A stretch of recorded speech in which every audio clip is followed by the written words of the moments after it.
Assalamualaikum warahmatullahi wabarakatuh.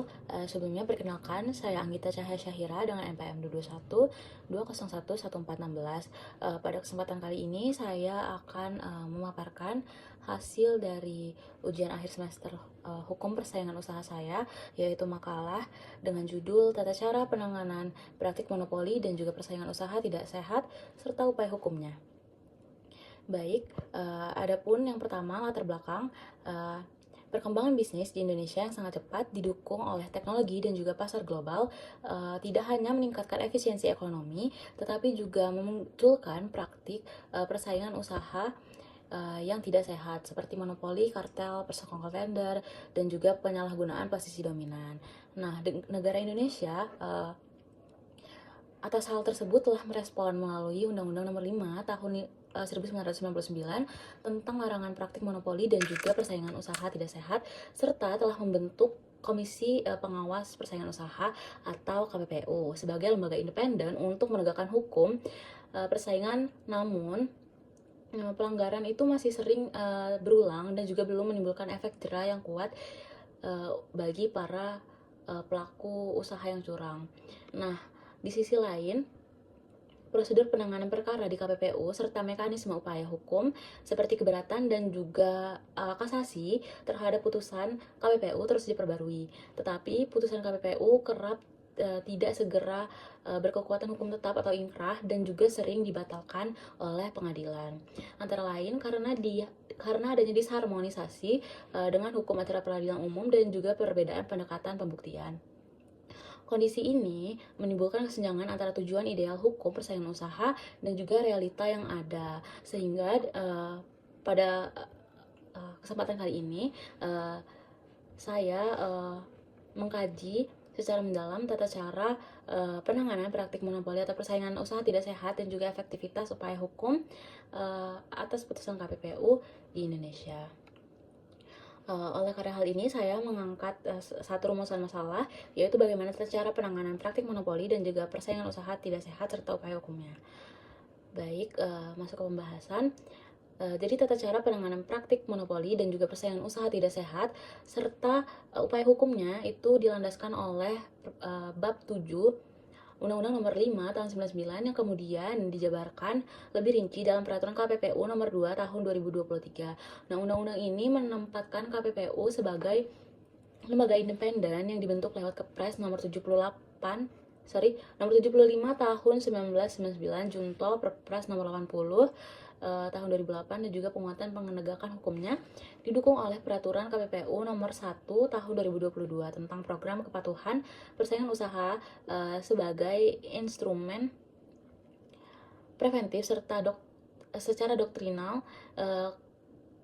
Kombinasi undang-undang, peraturan KPPU, dan juga putusan-putusan KPPU menjadi instrumen utama untuk mencegah praktik monopoli dan juga persaingan usaha tidak sehat dan mewujudkan iklim usaha yang lebih adil. Lalu ada landasan konsep tata cara penanganan perkara di KPPU itu terdapat dalam bab 7 Undang-Undang Nomor 5 Tahun 99 yang mana mengatur lengkap prosedur penanganan perkara persaingan usaha di KPPU. Dari laporan sampai putusan, pengaturan ini menegaskan KPPU sebagai lembaga quasi judicial yang berwenang memeriksa perkara, menilai bukti, dan juga menjatuhkan sanksi administratif yang mengikat dengan putusan yang masih dapat diuji lewat mekanisme keberatan. Nah, kemudian Peraturan KPPU Nomor 2 Tahun 2023 memperbarui tata cara tersebut agar lebih terukur, sistematis, efektif, dan juga berbasis teknologi. Nah, isinya ini merinci kedudukan para pihak, batas waktu tiap tahap, penggunaan sarana elektronik, persidangan, serta pengumpulan dan penilaian alat bukti yang juga sekaligus memperkuat perannya sebagai lex spesialis hukum acara persaingan usaha. Kemudian ada tahap-tahapan atau tata cara penanganan praktik monopoli dan juga persaingan usaha tidak sehat di Indonesia. Yang pertama itu tahap pertamanya adalah penerimaan laporan atau inisiatif dari KPPU itu sendiri. Jadi perkara itu biasa dimulai dari laporan masyarakat atau pelaku usaha atau bisa juga temuan KPPU sendiri. Sejak KPPU menilai adanya dugaan pelanggaran, misalnya itu ada diskriminasi, persekongkolan tender, atau lain sebagainya. Nah, hal tersebut itu dinilai lewat analisis yuridis dan juga ekonomi pasar oleh KPPU itu sendiri. Kemudian yang kedua itu adalah penyelidikan dan juga pemeriksaan pendahuluan, yang dimana setelah laporan memenuhi syarat, KPPU itu mengumpulkan alat bukti sebagai dasar pemeriksaan yang mana bersifat administratif. Nah, peraturan KPPU nomor 22 tahun 2023 merinci prosedur batas waktu, kewajiban hadir, dan juga konsekuensi ketidakoperatifan. Hasil tahap ini menentukan lanjut atau tidaknya perkara tersebut. Kemudian tahap yang ketiga itu ada pemeriksaan lanjutan, persidangan, dan juga pembuktian. Nah, jika bukti awal cukup kuat, nah maka akan masuk ke tahap sidang terbuka dengan majelis pemeriksaan saksi, ahli atau dokumen, serta hak pembelaan terlapor. Nah, penilaian tidak hanya prosedural tapi juga substantif ekonomis. Kemudian tahap selanjutnya itu adalah putusan dan juga sanksi KPPU. Nah, majelis memutus ada tidaknya pelanggaran dan menjatuhkan sanksi administratif seperti perintah menghentikan praktik atau perjanjian, ganti rugi atau denda. Nah, putusan ini mengikat kecuali diajukan keberatan di pengadilan.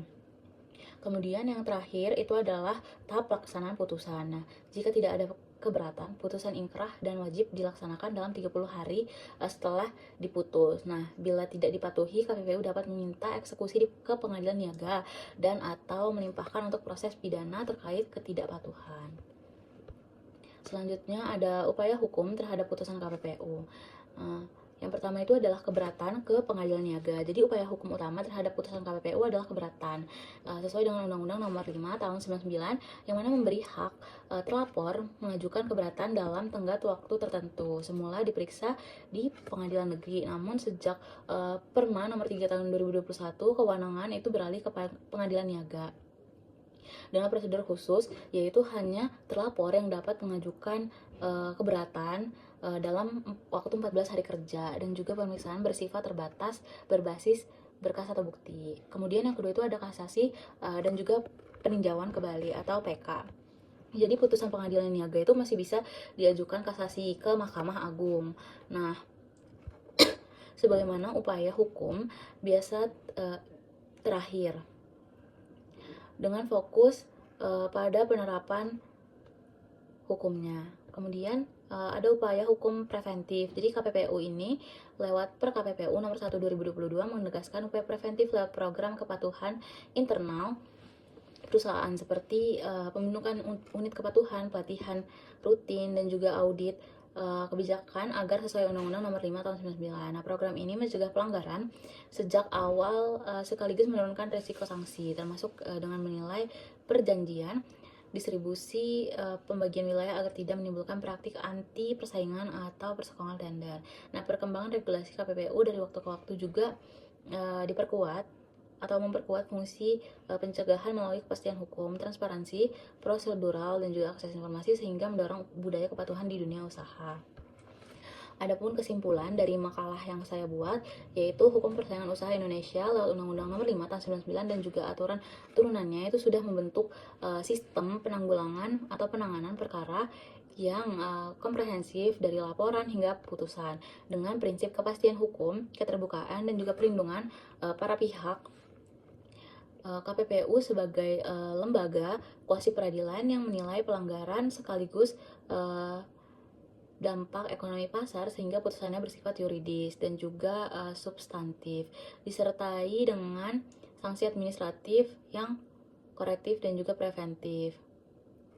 Mekanisme keberatan dan juga kasasi memberi kontrol yudisial untuk menjamin due process, tetapi efektivitasnya bergantung pada konsistensi pemahaman peradilan tentang prinsip persaingan dan juga analisis ekonomi. Meski kerangka normatif prosedural memadai, implementasi masih perlu diperkuat melalui peningkatan kapasitas KPPU, pemahaman hakim atau aparat, dan juga budaya kepatuhan pelaku usaha agar tercipta iklim usaha yang sehat dan juga perlindungan konsumen itu dapat optimal. Sekian pemaparan dari makalah saya. Apabila ada salah kata, saya mohon maaf. Terima kasih. Wassalamualaikum warahmatullahi wabarakatuh.